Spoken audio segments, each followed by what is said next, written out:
ದೇವರ ವಾಕ್ಯವನ್ನು ಈ ದಿನಗಳಲ್ಲಿ ಸಾರುವವನು ಫಲಿತಾಂಶಕ್ಕಾಗಿ ಕಾಯಬೇಕಾಗಿಲ್ಲ. ದೇವರೇ ತನ್ನ ಸಮಯದಲ್ಲಿ ಕಾರ್ಯ ಮಾಡುತ್ತಾನೆ.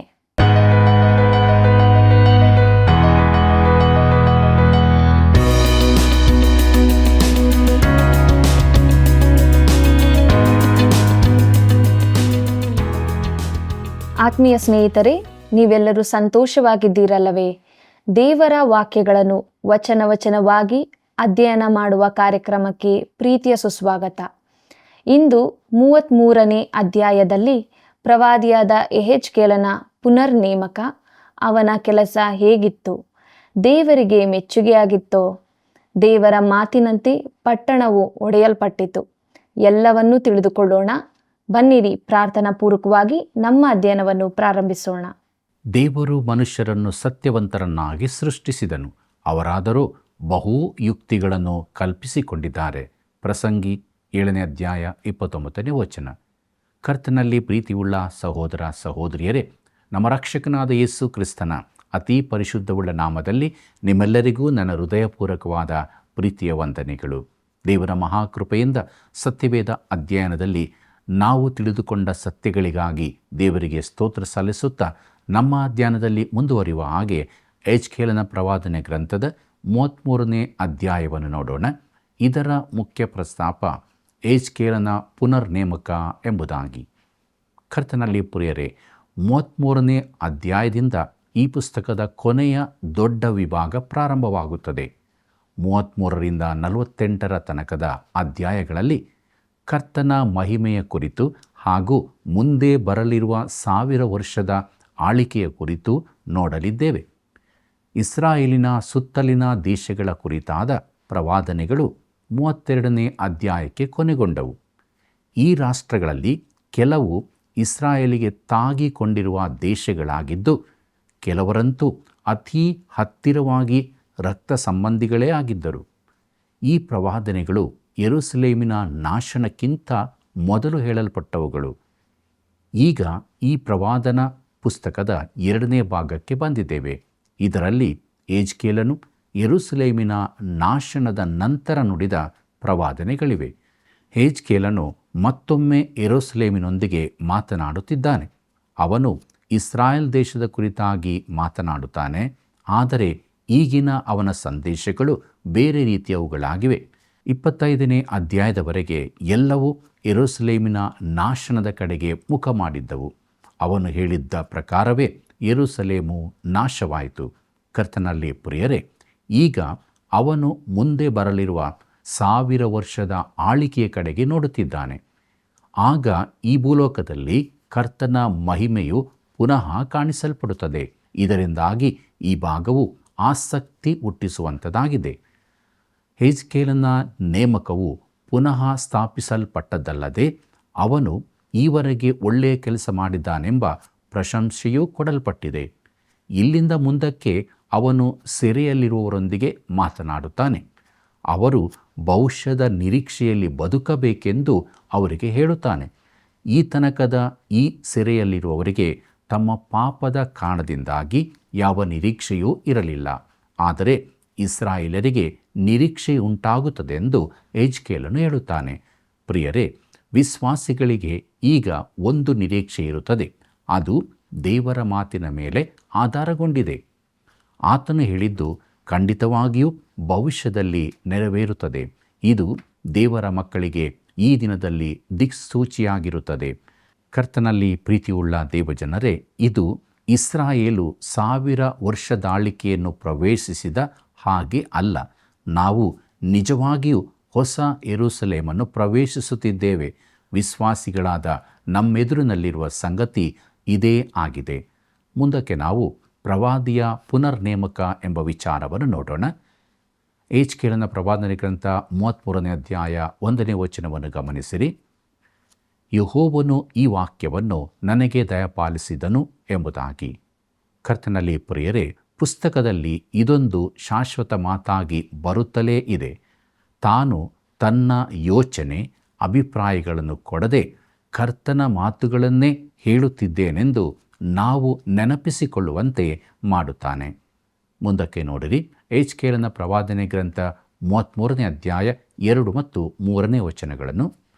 ನರಪುತ್ರನೇ, ನಿನ್ನ ಜನರನ್ನು ಸಂಬೋಧಿಸಿ ಅವರಿಗೆ ಹೀಗೆ ನುಡಿ.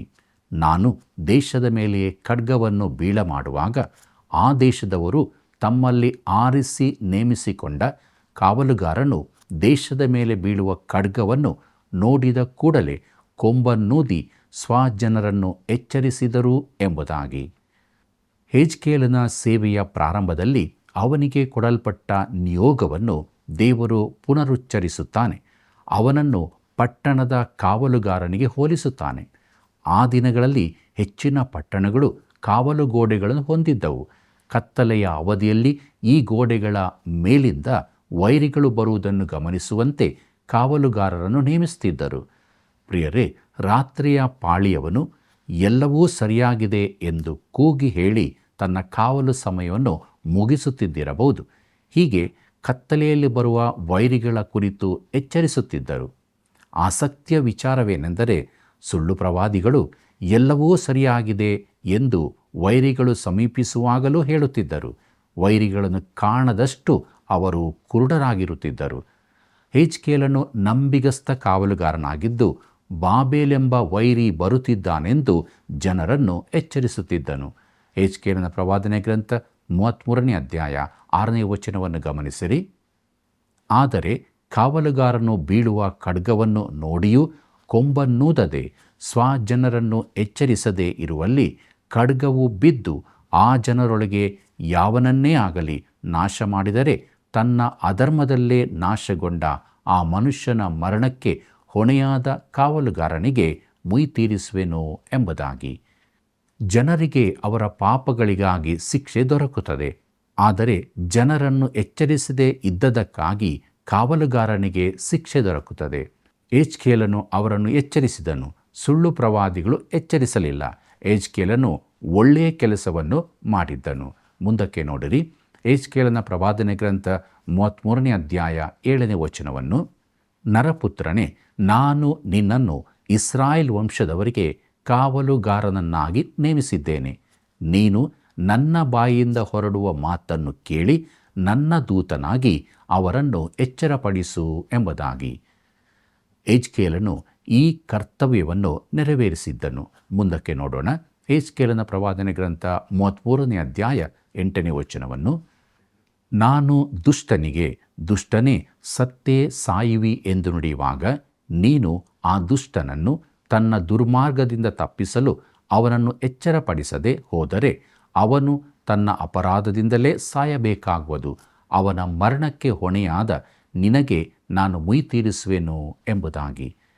ಪ್ರೀತಿಯುಳ್ಳ ದೇವಜನರೇ, ದುಷ್ಟರಿಗೆ ಶಿಕ್ಷೆಯಾಗುತ್ತದೆಂದು ಅವರನ್ನು ಎಚ್ಚರಿಸುವ ಕೆಲಸ ಕಾವಲುಗಾರನದು. ಜನರು ಅವನ ಮಾತಿಗೆ ಕಿವಿಗೊಡದಿದ್ದರೂ ಹೆಜ್ಕೇಲನು ತನ್ನ ಕೆಲಸವನ್ನು ನಂಬಿಗಸ್ತಿಕೆಯಿಂದ ನಿರ್ವಹಿಸಿದನು.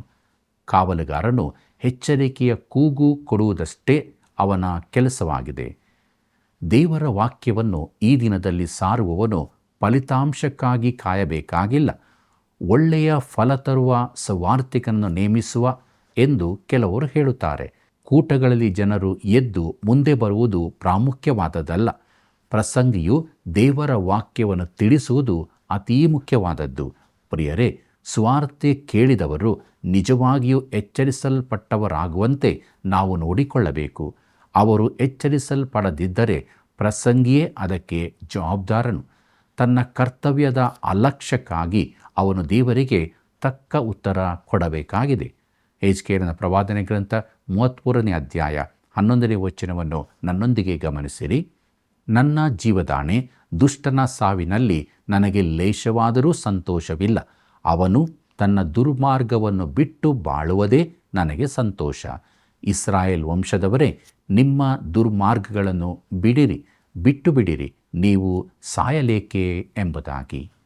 ಕರ್ತನಲ್ಲಿ ಪ್ರಿಯರೇ, ದೇವರು ದಂಡಿಸಲು ಬಯಸುವನಲ್ಲವೆಂದು ಈ ವಚನದಿಂದ ತಿಳಿದು ಬರುತ್ತದೆ. ದಂಡಿಸುವುದು ದೇವರಿಗೆ ಇಷ್ಟವಿಲ್ಲದ ಕಾರ್ಯವೆಂದು ಯೆಶಾಯನು ಹೇಳಿದ್ದಾನೆ. ದೇವರು ಅವರನ್ನು ರಕ್ಷಿಸಲು ಬಯಸುತ್ತಾನೆ.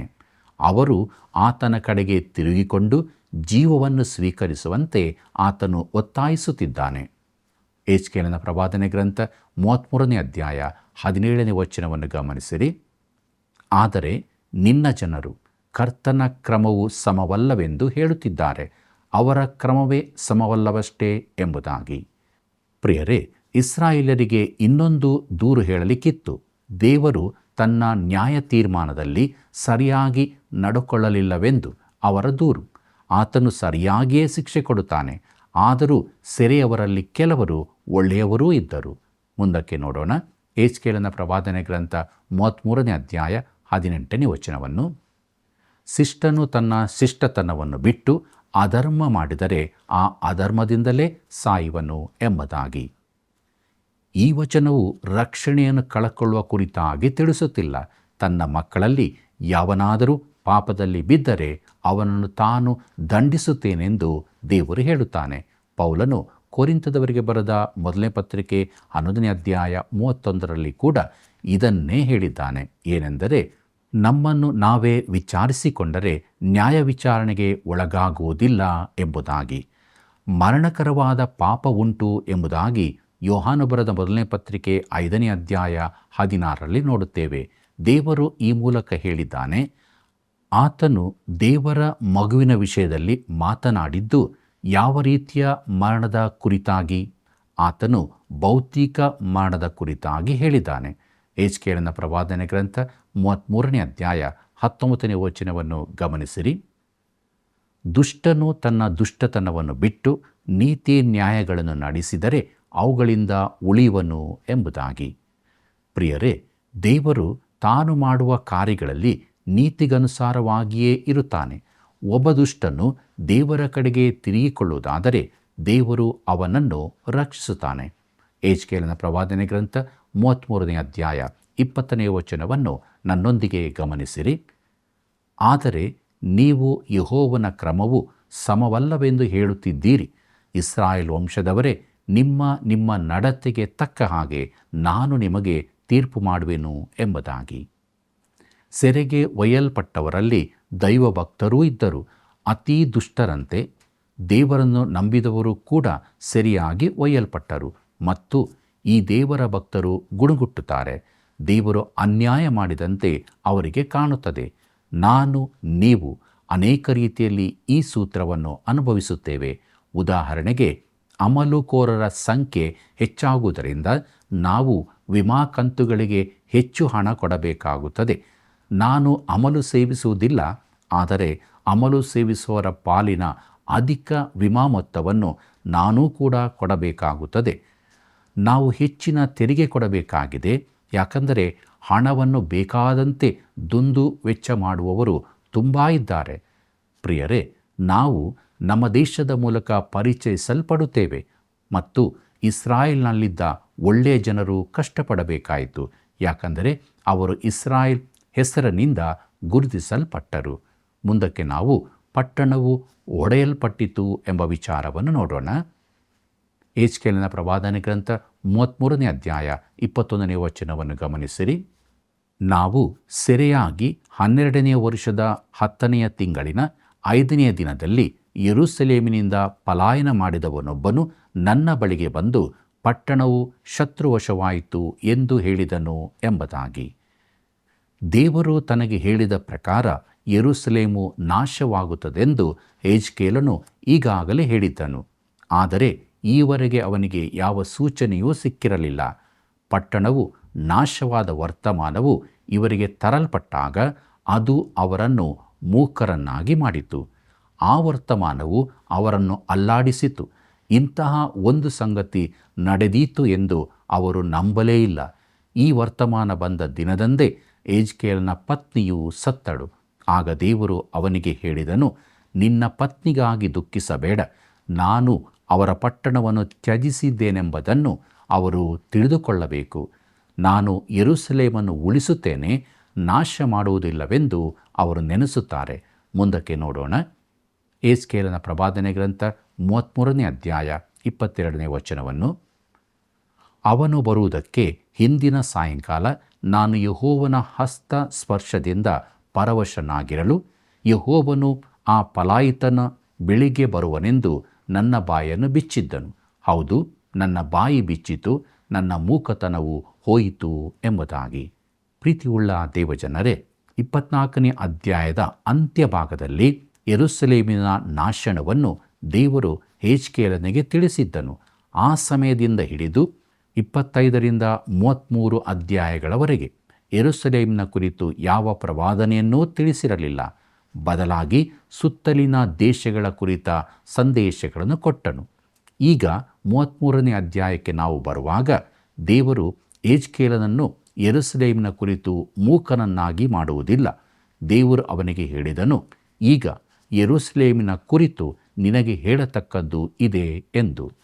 ಹೆಜ್ಕೇಲನ ಪ್ರವಾದನೆ ಗ್ರಂಥ 33ನೇ ಅಧ್ಯಾಯ 23 ಮತ್ತು 24ನೇ ವಚನವನ್ನು ಗಮನಿಸಿರಿ. ಆಗ ಯೆಹೋವನು ಈ ವಾಕ್ಯವನ್ನು ನನಗೆ ದಯಪಾಲಿಸಿದನು. ನರಪುತ್ರನೇ, ಇಸ್ರಾಯೇಲ್ ಸೀಮೆಯ ಹಾಳು ಪ್ರದೇಶಗಳಲ್ಲಿ ವಾಸಿಸುವವರು, ಅಬ್ರಹಾಮನು ಒಂಟಿಗನಾಗಿದ್ದರೂ ಈ ದೇಶ ಅವನಿಗೆ ಸ್ವಾಸ್ಥ್ಯವಾಗಿ ಸಿಕ್ಕಿತಲ್ಲ. ಅದು ಬಹು ಜನರಾದ ನಮಗೆ ಸ್ವಾಸ್ಥ್ಯವಾಗಿ ಸಿಕ್ಕಿದ್ದು ಏನು ದೊಡ್ಡದು ಎಂದು ಅಂದುಕೊಳ್ಳುತ್ತಿದ್ದಾರೆ ಎಂಬುದಾಗಿ.